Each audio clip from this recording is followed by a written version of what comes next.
H.G. Wells remained in London during the Blitz and during the V-bombs because he thought it was the way a British person ought to act under stress. And he was well aware of the rich and the wealthy going to their country homes, and he wanted to call attention to that. Living in the epicenter of a world war he'd been warning of for a lifetime, Wells continued to sound optimistic. America, Russia, and the British system, if they took possession of the air, as they are quite capable of doing, nothing could withstand them. They could take the air out of politics, out of international affairs, and lay the foundations for a world peace that would endure forever. His last crusade was for a universal declaration of the rights of man. A document that he wrote and that eventually became a cornerstone of the United Nations. All my books, from The Time Machine on, insist on the insecurity of progress, the possibility of human degeneration and extinction. I think the odds are against man, but it is still worth fighting for. That was the courage of H.G. Wells. He saw all of these things very clearly. In fact, as a writer, depicted them probably in the most austere and stark fashion imaginable. But then he went on to believe in human reason, which is incredible.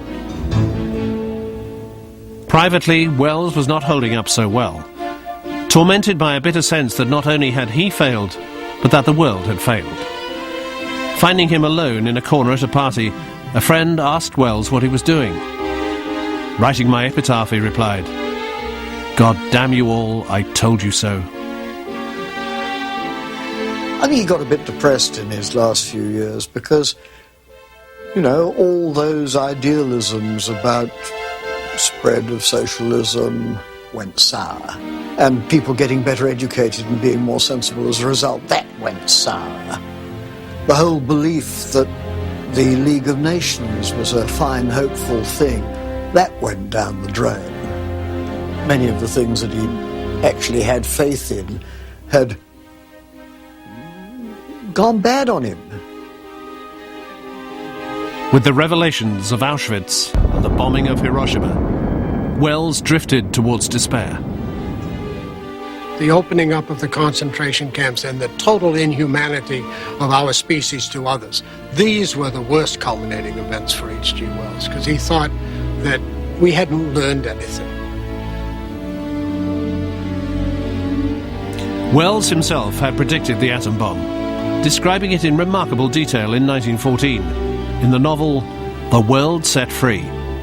The book did actually play a small role in the development of the bomb, convincing Leo Szilard, a key member of the nuclear team, that splitting the atom was possible. For Wells, the use of the A-bomb seemed to answer the question that had haunted him since the Time Machine, the evolutionary question about the destiny of man. After Hiroshima, Wells painted a mural behind his home, showing the different forms of life, from dinosaurs to humans. Under the figure of man, Wells wrote, "Time to go." With the period to be estimated by weeks and months rather than by eons, there has been a fundamental change in the conditions under which life exists. The end of everything we call life is close at hand and cannot be evaded. It is going clean out of existence, leaving not a wreck behind. On August the 13th, 1946, Wells went to vote. It was the last time he would leave the house. 3 weeks later, at the age of 79, he died from cancer of the liver. The memorial service was a reflection of his most unusual life. Virtually everyone who had been part of his life was there. Legitimate children, illegitimate children, grandchildren, old girlfriends. Rebecca was there. He was gone, but as one of them said, "Now we'll give him to the ages." After the service, Wells' eldest son, Gyp, and Anthony West, his son from his affair with novelist Rebecca West, scattered his ashes over the sea. I am English by origin, but I am early world man. and I live in exile from the world community of my desires.